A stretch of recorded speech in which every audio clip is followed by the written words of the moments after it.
ಒಂದಾದ ನಂತರ ಒಂದು ವಿಮಾನ ದುರಂತಗಳು ನಡೀತಾ ಇರುವಂತ ಸಮಯದಲ್ಲಿ ಈ ರೀತಿಯ ತಾಂತ್ರಿಕ ದೋಷಗಳಾಗಿರ್ಬೋದು ಅಥವಾ ಈ ರೀತಿಯ ವಿಮಾನಗಳಲ್ಲಿ ಆತಂಕದ ವಾತಾವರಣ ಎದುರಾದಾಗ ವಿಮಾನ ಪ್ರಯಾಣ ಎಷ್ಟು ಸೇಫ್ ಅನ್ನುವ ಅನುಮಾನ ಎಲ್ಲರಲ್ಲೂ ಕೂಡ ಮೂಡುತ್ತೆ. ನೋಡಿ, ಆತಂಕ ನಂಬರ್ 4 ಇದು. ವಿಮಾನಕ್ಕೆ ಬಾಂಬ್ ಬೆದರಿಕೆಯ ಆತಂಕ ಎದುರಾಗುತ್ತೆ.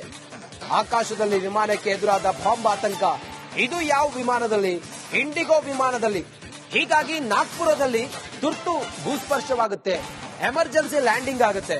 ಕೊಚ್ಚಿ ಮತ್ತೆ ದೆಹಲಿ ವಿಮಾನಕ್ಕೆ ಈ ರೀತಿಯ ಆತಂಕ ಎದುರಾಗಿರೋದು. ಹಾಗಾಗಿ ನಾಗ್ಪುರದಲ್ಲಿ ಈ ವಿಮಾನ ಇಂಡಿಗೋ ವಿಮಾನ ತುರ್ತು ಭೂಸ್ಪರ್ಶವಾಗಿದೆ. ಟೇಕ್ ಆಫ್ ಆಗಿ 20 ನಿಮಿಷಗಳಲ್ಲಿ ಬಾಂಬ್ ಬೆದರಿಕೆಯ ಆತಂಕ ಎದುರಾದ ತಕ್ಷಣಕ್ಕೆ ಅವರು ತುರ್ತು ಲ್ಯಾಂಡ್ ಮಾಡ್ತಾರೆ ಅಥವಾ ತುರ್ತು ಭೂಸ್ಪರ್ಶ ಮಾಡ್ತಾರೆ. ನಾಗ್ಪುರದಲ್ಲಿ ಭೂಸ್ಪರ್ಶ ಆಗುತ್ತೆ. ವಿಮಾನದಿಂದ ಪ್ರಯಾಣಿಕರನ್ನ ಕೆಳಗಡೆ ಇಳಿಸಿ ಆನಂತರ ತಪಾಸಣೆಯನ್ನು ಮಾಡ್ತಾರೆ. ಶಂಕಾಸ್ಪದವಾಗಿ ಯಾವುದೇ ವಸ್ತು ಆನಂತರ ಕಂಡು ಬರೋದಿಲ್ಲ. ಇದು ಒಟ್ಟು 4 ಆತಂಕ. ಒಟ್ಟು 4 ವಿಮಾನಗಳಲ್ಲಿ ಈ ರೀತಿಯ ಆತಂಕದ ವಾತಾವರಣ ಎದುರಾಗಿರೋದು. 3 ವಿಮಾನಗಳಲ್ಲಿ ಅದು ತಾಂತ್ರಿಕ ದೋಷ ಕಂಡು ಬಂದ್ರೆ, 1 ವಿಮಾನದಲ್ಲಿ ಬಾಂಬ್ ಬೆದರಿಕೆಯ ಆತಂಕ ಎದುರಾಗಿತ್ತು. ಹಾಗಾದ್ರೆ ಏನಿದು, ಏನ್ ಕತೆ? ವಿಮಾನ ಪ್ರಯಾಣ ಎಷ್ಟು ಸೇಫ್ ಅನ್ನುವ ಭಾವನೆ ಜನರಲ್ಲಿ ಬಂದೇ ಬರುತ್ತೆ. ಹೆಚ್ಚಿನ ಮಾಹಿತಿಯೊಂದಿಗೆ ನಮ್ಮ ಪ್ರತಿನಿಧಿ ನಟೇಶ್, ನವದೆಹಲಿಯ ಪ್ರತಿನಿಧಿ ನಟೇಶ್ ನೇರ ಸಂಪರ್ಕದಲ್ಲಿದ್ದಾರೆ. ನಟೇಶ್, 3 ಪ್ರತ್ಯೇಕ ಪ್ರಕರಣ, ವಿಮಾನಯಾನ ಪ್ರಯಾಣ ಎಷ್ಟು ಸೇಫ್ ಅನ್ನುವ ಆತಂಕ ಜನರಲ್ಲಿ ಕಾಡ್ತಾ ಇದೆ. ಏನಾಯ್ತು ನಟೇಶ್?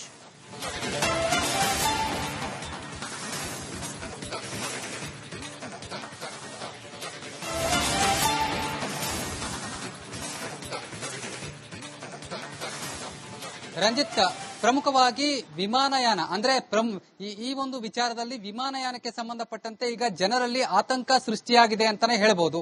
ಯಾಕಂದ್ರೆ ಅಹಮದಾಬಾದ್ನಿಂದ ಲಂಡನ್ಗೆ ಹೊರಟಿದ್ದಂತಹ ವಿಮಾನ ಏನು ಪತನ ಆಯಿತು, ದೊಡ್ಡ ಮಟ್ಟದಲ್ಲಿ ಅವಘಡ ಸಂಭವಿಸಿದಂತಹ ನಂತರದಲ್ಲಿ ಸಾಲು ಈ ರೀತಿಯಾದಂತಹ ಟೆಕ್ನಿಕಲ್ ಇಶ್ಯೂಗಳು ಕೂಡ ಕೇಳಿ ಬರ್ತಾ ಇರ್ತಕ್ಕಂಥದ್ದು ವಿಮಾನಯಾನ ಪ್ರಯಾಣದಲ್ಲಿ.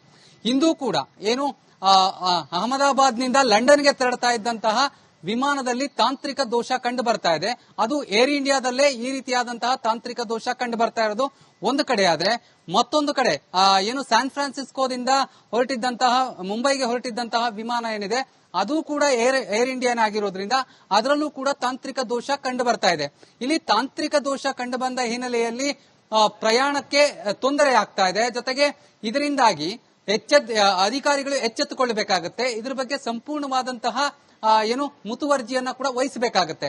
ಯಾಕಂದ್ರೆ ಈ ಎಲ್ಲಾ ವಿಮಾನಗಳೇನಿದೆ ಇವು ಬಹಳ ದೊಡ್ಡ ವಿಮಾನಗಳು, 200ರಿಂದ 250 ಜನ ಪ್ರಯಾಣ ಮಾಡುವಂತಹ ವಿಮಾನಗಳಾಗಿರೋದ್ರಿಂದ ಒಂದು ಸ್ವಲ್ಪ ಹೆಚ್ಚು ಕಡಿಮೆ ಆದ್ರೂ ಕೂಡ ಈಗ ಟೇಕ್ ಆಫ್ ಆಗುವಂತಹ ಸಂದರ್ಭದಲ್ಲೇ ಈ ರೀತಿಯಾದಂತಹ ಟೆಕ್ನಿಕಲ್ ಇಶ್ಯೂಗಳು, ತಾಂತ್ರಿಕ ತೊಂದರೆಗಳು ಕಂಡು ಬಂದಂತಹ ಸಂದರ್ಭದಲ್ಲಿ ಅದನ್ನ ಎಚ್ಚೆತ್ತುಕೊಂಡು ಅದನ್ನ ಸರಿಪಡಿಸುವಂತಹ ಕೆಲಸವನ್ನ ಮಾಡಿದ್ರೆ ಸರಿ.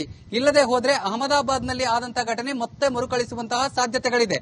ಯಾಕಂದ್ರೆ ಈಗಾಗಲೇ ಸಾಕಷ್ಟು ಇದಕ್ಕೆ ಸಂಬಂಧಪಟ್ಟಂತೆ ಏನು ವಿಮಾನಯಾನ ಸಂಸ್ಥೆ ಇರಬಹುದು, ಜೊತೆಗೆ ಅಲ್ಲಿನ ಅಧಿಕಾರಿಗಳಿರ್ಬೋದು, ಇದರ ಬಗ್ಗೆ ಗಮನ ಹರಿಸುವಂತಹ ಕೆಲಸವನ್ನ ಒಂದು ಕಡೆ ಮಾಡಿದ್ರೆ ಈಗಾಗಲೇ ಕೇಂದ್ರ ಸರ್ಕಾರ ಇದರ ಬಗ್ಗೆ ಕಟ್ಟುನಿಟ್ಟಿನ ಕ್ರಮವನ್ನು ಕೈಗೊಳ್ಳುವಂತಹ ಕೆಲಸವನ್ನ ಕೂಡ ಮಾಡಲಾಗ್ತಾ ಇದೆ. ಇನ್ನು ತಾಂತ್ರಿಕ ದೋಷ ಯಾವ ಕಂಡು ಬರೋದಕ್ಕೆ ಯಾವುದು ಪ್ರಮುಖ ಕಾರಣ ಅಂತ ಅಂದ್ರೆ ಅಲ್ಲಿನ ಸಿಬ್ಬಂದಿ. ಯಾಕಂದ್ರೆ ಅವರಿಗೆ ಕಾಲಾವಕಾಶ ಇರುತ್ತೆ. ಆ ಸಂದರ್ಭದಲ್ಲಿ ಏನು ವಿಮಾನವನ್ನ ಟೇಕ್ ಆಫ್ ಮಾಡಬೇಕು ಅಂತ ಇರುತ್ತೆ. ಅದೇ ಸಂದರ್ಭದಲ್ಲಿ ಟೆಕ್ನಿಕಲ್ ಇಶ್ಯೂ ಕಾಣಿಸ್ಕೊಳ್ಳೋದ್ರಿಂದ ಪ್ರಮುಖವಾಗಿ ಅಲ್ಲಿನ ಸಿಬ್ಬಂದಿ ಏನಿದ್ದಾರೆ, ಟೆಕ್ನಿಕಲ್ ಟೀಮ್ ಬಹಳಷ್ಟು ಮುತುವರ್ಜಿಯನ್ನ ವಹಿಸಬೇಕಾಗುತ್ತೆ. ಅದರ ಬಗ್ಗೆ ಎಚ್ಚರಿಕೆಯನ್ನ ತೆಗೆದುಕೊಳ್ಳಬೇಕಾಗುತ್ತೆ. ಈಗಾಗಲೇ ಏರ್ ಇಂಡಿಯಾ ವಿಮಾನದಲ್ಲಿ ಸಾಕಷ್ಟು ಬಾರಿ ಈ ರೀತಿಯಾದಂತಹ ತೊಂದರೆಗಳು ಕಂಡು ಬಂದೇ ಇಲ್ಲನೆ ಈ ಏರ್ ಇಂಡಿಯಾ ವಿಮಾನ ಸಂಸ್ಥೆ ಏನಿದೆ ಇದು ಕೂಡ. ಓಕೆ, ಥ್ಯಾಂಕ್ ಯು ನಟೇಶ್ ತಮ್ಮೆಲ್ಲ ಮಾಹಿತಿಗಾಗಿ. ಒಂದಾದ ನಂತರ ಒಂದು ವಿಮಾನ ದುರಂತಗಳು ನಡೀತಾ ಇರುವಂತಹ ಸಮಯದಲ್ಲಿ ಈ ರೀತಿಯ ತಾಂತ್ರಿಕ ದೋಷಗಳಾಗಿರ್ಬೋದು ಅಥವಾ ಈ ರೀತಿಯ ವಿಮಾನಗಳಲ್ಲಿ ಆತಂಕದ ವಾತಾವರಣ ಎದುರಾದಾಗ ವಿಮಾನ ಪ್ರಯಾಣ ಎಷ್ಟು ಸೇಫ್ ಅನ್ನುವ ಅನುಮಾನ ಎಲ್ಲರಲ್ಲೂ ಕೂಡ ಮೂಡುತ್ತೆ. ನೋಡಿ, ಆತಂಕ ನಂಬರ್ 4 ಇದು. ವಿಮಾನಕ್ಕೆ ಬಾಂಬ್ ಬೆದರಿಕೆಯ ಆತಂಕ ಎದುರಾಗುತ್ತೆ. ಆಕಾಶದಲ್ಲಿ ವಿಮಾನಕ್ಕೆ ಎದುರಾದ ಬಾಂಬ್ ಆತಂಕ. ಇದು ಯಾವ ವಿಮಾನದಲ್ಲಿ? ಇಂಡಿಗೋ ವಿಮಾನದಲ್ಲಿ. ಹೀಗಾಗಿ ನಾಗ್ಪುರದಲ್ಲಿ ತುರ್ತು ಭೂಸ್ಪರ್ಶವಾಗುತ್ತೆ, ಎಮರ್ಜೆನ್ಸಿ ಲ್ಯಾಂಡಿಂಗ್ ಆಗುತ್ತೆ. ಕೊಚ್ಚಿ ಮತ್ತೆ ದೆಹಲಿ ವಿಮಾನಕ್ಕೆ ಈ ರೀತಿಯ ಆತಂಕ ಎದುರಾಗಿರೋದು. ಹಾಗಾಗಿ ನಾಗ್ಪುರದಲ್ಲಿ ಈ ವಿಮಾನ ಇಂಡಿಗೋ ವಿಮಾನ ತುರ್ತು ಭೂಸ್ಪರ್ಶವಾಗಿದೆ. ಟೇಕ್ ಆಫ್ ಆಗಿ 20 ನಿಮಿಷಗಳಲ್ಲಿ ಬಾಂಬ್ ಬೆದರಿಕೆಯ ಆತಂಕ ಎದುರಾದ ತಕ್ಷಣಕ್ಕೆ ಅವರು ತುರ್ತು ಲ್ಯಾಂಡ್ ಮಾಡ್ತಾರೆ ಅಥವಾ ತುರ್ತು ಭೂಸ್ಪರ್ಶ ಮಾಡ್ತಾರೆ. ನಾಗ್ಪುರದಲ್ಲಿ ಭೂಸ್ಪರ್ಶ ಆಗುತ್ತೆ. ವಿಮಾನದಿಂದ ಪ್ರಯಾಣಿಕರನ್ನ ಕೆಳಗಡೆ ಇಳಿಸಿ ಆನಂತರ ತಪಾಸಣೆಯನ್ನು ಮಾಡ್ತಾರೆ. ಶಂಕಾಸ್ಪದವಾಗಿ ಯಾವುದೇ ವಸ್ತು ಆನಂತರ ಕಂಡು ಬರೋದಿಲ್ಲ. ಇದು ಒಟ್ಟು 4 ಆತಂಕ. ಒಟ್ಟು 4 ವಿಮಾನಗಳಲ್ಲಿ ಈ ರೀತಿಯ ಆತಂಕದ ವಾತಾವರಣ ಎದುರಾಗಿರೋದು. 3 ವಿಮಾನಗಳಲ್ಲಿ ಅದು ತಾಂತ್ರಿಕ ದೋಷ ಕಂಡು ಬಂದ್ರೆ, 1 ವಿಮಾನದಲ್ಲಿ ಬಾಂಬ್ ಬೆದರಿಕೆಯ ಆತಂಕ ಎದುರಾಗಿತ್ತು. ಹಾಗಾದ್ರೆ ಏನಿದು, ಏನ್ ಕತೆ? ವಿಮಾನ ಪ್ರಯಾಣ ಎಷ್ಟು ಸೇಫ್ ಅನ್ನುವ ಭಾವನೆ ಜನರಲ್ಲಿ ಬಂದೇ ಬರುತ್ತೆ. ಹೆಚ್ಚಿನ ಮಾಹಿತಿಯೊಂದಿಗೆ ನಮ್ಮ ಪ್ರತಿನಿಧಿ ನಟೇಶ್, ನವದೆಹಲಿಯ ಪ್ರತಿನಿಧಿ ನಟೇಶ್ ನೇರ ಸಂಪರ್ಕದಲ್ಲಿದ್ದಾರೆ. ನಟೇಶ್, 3 ಪ್ರತ್ಯೇಕ ಪ್ರಕರಣ, ವಿಮಾನಯಾನ ಪ್ರಯಾಣ ಎಷ್ಟು ಸೇಫ್ ಅನ್ನುವ ಆತಂಕ ಜನರಲ್ಲಿ ಕಾಡ್ತಾ ಇದೆ. ಏನಾಯ್ತು ನಟೇಶ್?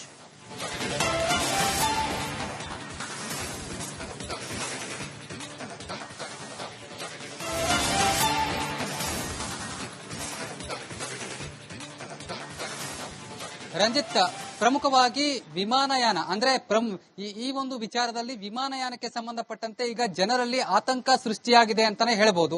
ಯಾಕಂದ್ರೆ ಅಹಮದಾಬಾದ್ನಿಂದ ಲಂಡನ್ಗೆ ಹೊರಟಿದ್ದಂತಹ ವಿಮಾನ ಏನು ಪತನ ಆಯಿತು, ದೊಡ್ಡ ಮಟ್ಟದಲ್ಲಿ ಅವಘಡ ಸಂಭವಿಸಿದಂತಹ ನಂತರದಲ್ಲಿ ಸಾಲು ಈ ರೀತಿಯಾದಂತಹ ಟೆಕ್ನಿಕಲ್ ಇಶ್ಯೂಗಳು ಕೂಡ ಕೇಳಿ ಬರ್ತಾ ಇರ್ತಕ್ಕಂಥದ್ದು ವಿಮಾನಯಾನ ಪ್ರಯಾಣದಲ್ಲಿ.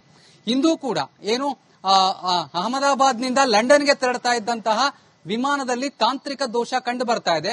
ಅದು ಏರ್ ಇಂಡಿಯಾದಲ್ಲೇ ಈ ರೀತಿಯಾದಂತಹ ತಾಂತ್ರಿಕ ದೋಷ ಕಂಡು ಬರ್ತಾ ಇರೋದು ಒಂದು ಕಡೆ ಆದ್ರೆ, ಮತ್ತೊಂದು ಕಡೆ ಏನು ಸ್ಯಾನ್ ಫ್ರಾನ್ಸಿಸ್ಕೋದಿಂದ ಹೊರಟಿದ್ದಂತಹ ಮುಂಬೈಗೆ ಹೊರಟಿದ್ದಂತಹ ವಿಮಾನ ಏನಿದೆ ಅದು ಕೂಡ ಏರ್ ಇಂಡಿಯಾನ ಆಗಿರೋದ್ರಿಂದ ಅದರಲ್ಲೂ ಕೂಡ ತಾಂತ್ರಿಕ ದೋಷ ಕಂಡು ಬರ್ತಾ ಇದೆ. ಇಲ್ಲಿ ತಾಂತ್ರಿಕ ದೋಷ ಕಂಡು ಬಂದ ಹಿನ್ನೆಲೆಯಲ್ಲಿ ಪ್ರಯಾಣಕ್ಕೆ ತೊಂದರೆ ಆಗ್ತಾ ಇದೆ. ಜೊತೆಗೆ ಇದರಿಂದಾಗಿ ಅಧಿಕಾರಿಗಳು ಎಚ್ಚೆತ್ತುಕೊಳ್ಳಬೇಕಾಗುತ್ತೆ. ಇದ್ರ ಬಗ್ಗೆ ಸಂಪೂರ್ಣವಾದಂತಹ ಏನು ಮುತುವರ್ಜಿಯನ್ನ ಕೂಡ ವಹಿಸಬೇಕಾಗುತ್ತೆ.